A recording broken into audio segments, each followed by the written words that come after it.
Good morning, class. I'm going to explain or define the concept of our blood going through our hearts. A lot of times this is referred to as tracing a drop of blood through the heart, just to help you understand what the heart's all about and the different chambers of the heart.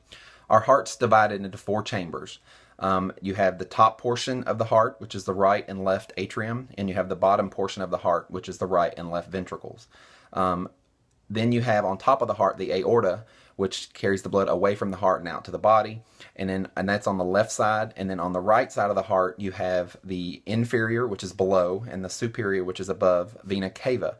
That is where the blood returns to the heart to go through the cycle again.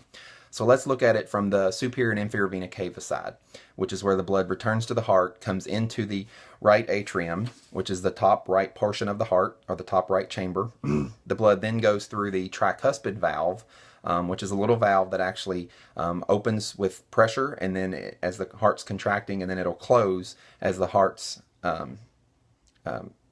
blood goes through down to the right ventricle. Once in the right ventricle, the blood will go through the pulmonary valve, or pulmonic valve, into the pulmonary artery.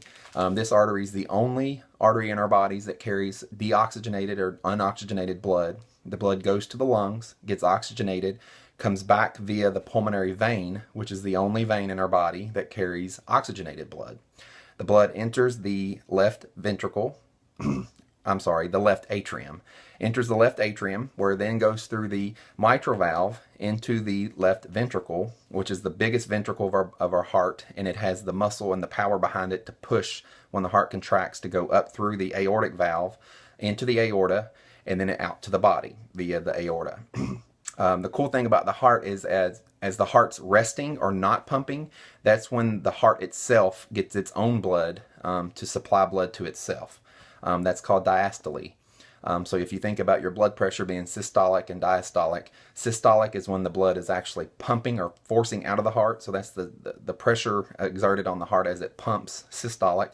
Diastolic meaning at rest, or diastole is when the heart's actually resting, that split second when the heart rests. And that's when the blood actually goes into the heart itself via the great vessels to supply oxygenated blood and supply oxygen to the heart. So there you go. There's the trace of blood through the heart.